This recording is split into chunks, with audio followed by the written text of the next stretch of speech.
400 ሚሊዮን የአሜሪካን ዶላር ማለትም ከ50 ቢሊዮን ብር በላይ የሚያወጣውን የኳታር ንጉሳውያን ቤተሰብ ጃምቦ ጀት የሰማይ ላይ ቅንጡ ቤተ መንግስት የሚለው ቅጽል ስም ይገልጸዋል።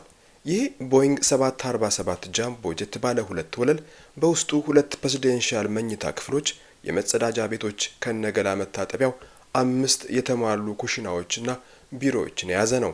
ከሰሞኑ ባለቤቶቹ የኳታር ንጉሳውያን ቤተሰቦች ለአሜሪካው ፕሬዝዳንት ዶናልድ ትራምፕ በስጦታ መልክ አውሮፕላኑን ማቅረባቸው መነጋገሪያ ሆኖ ሰንብቷል።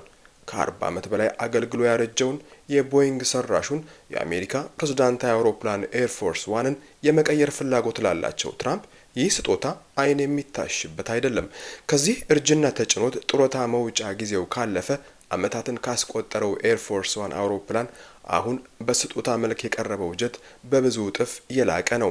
አየር መንገዶች የሚጠቀሙት ቦይንግ 747 አውሮፕላን 460 ሰዎችን እንዲያሳፍር ዲዛይን የተደረገ ቢሆንም ይህ አሁን በኳታር ንጉሳውያን እጅ የሚገኘው ተመሳሳይ አውሮፕላን 5 መስመር የቢዝነስ መንገደኞች መቀመጫዎች ብቻ የተደረጉለት፣ ቀሪው ቦታ በቅንጡ ክፍሎች የተገነባ መሆኑን ስናውቅ በእርግጥም የሰማይ ላይ ቤተ መንግስት ያስብለዋል።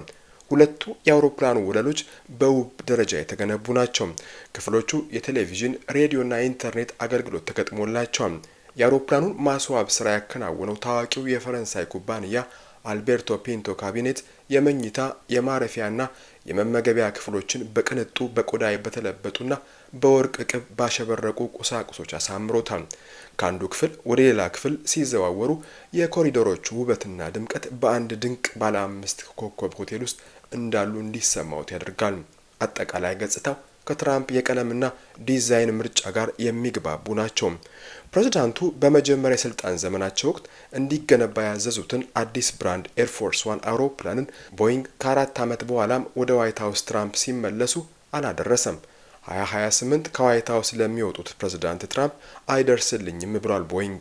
ከትልቁ ቡሽ ጀምሮ የመጡ ፕሬዝዳንቶችን ያገለገለውን አውሮፕላን ትራምፕ ለመቀየር ወስነዋል። የኳታርን ስጦታ አንቀበልም የምንለው አይደለም ብለዋል።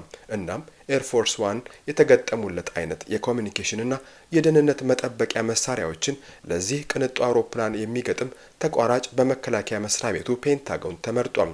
ለአውሮፕላኑ የሚደረጉ ማሻሻያዎች ፕሬዝዳንቱ በበረራ ላይ እያሉ አሜሪካ ጥቃት ቢፈጸምባት እዚያው ሆነው የሚመሩበት የእዝ ማዕከል ግንባታን ያካትታል። ልክ እንደ ኤርፎርስ ዋን ጦርነቱ ዓለም አቀፋዊ ከሆነም አውሮፕላኑን ከምንም አይነት ኒውክሌር ተያያዥ ጥቃት የሚከላከል ስርዓትም ይገጠምለታል። በእርግጥ የአሜሪካ ፕሬዝዳንታዊ አውሮፕላን ኤርፎርስ ዋን አርጅቷል። አውሮፕላኑ ጡረታ መውጣት ከነበረበት 10 ዓመት አልፏል። ነገር ግን የአሜሪካ ህገ መንግስት ፕሬዝዳንቱ ያለ ኮንግረሱ ፍቃድ ከሌላ ሀገር መንግስት ወይም ንጉሳዊ አስተዳደር ስጦታ መቀበል አይችልም ይላል። የፖለቲካ ተቀናቃኞቻቸው ከህጉ አንጻር የትራምፕን ስጦታውን ለመቀበል መወሰናቸውን ይቃወማሉ።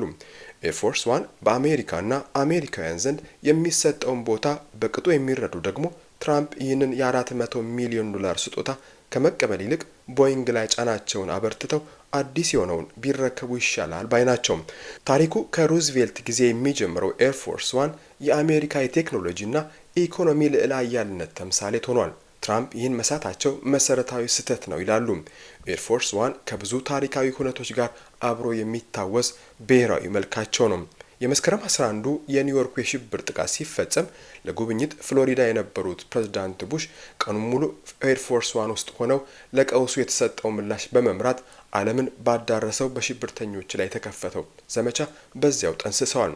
እናም ይህ ጥቃት ሲነሳ ኤርፎርስ ዋን አብሮ ይታወሳል።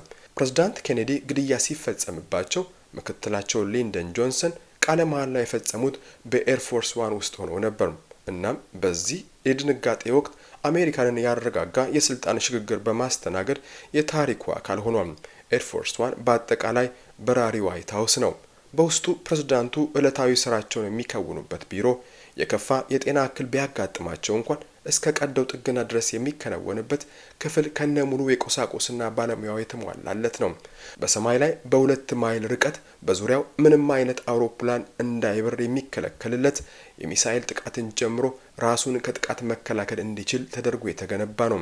አሁን ከኳታር ንጉሳውያን ቤተሰቦች በስጦታ የተገኘውን አውሮፕላን ብሔራዊ መልካቸው ለሆነው ኤርፎርስ ዋን መጠቀም የዋሽንግተንን ስም ከማጉደፍ አልፎ የፕሬዝዳንቱን የሀገሪቱን ደህንነትንም ለአደጋ የሚያጋልጥ ነው የሚሉ አሉ።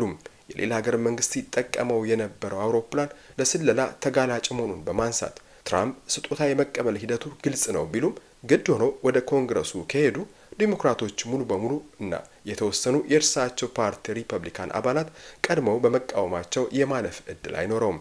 ሆኖም ሰውየው ትራምፕ ናቸውና አውሮፕላኑን እጃቸው ለማስገባት ቀዳዳ የሚያጡ አይደሉም።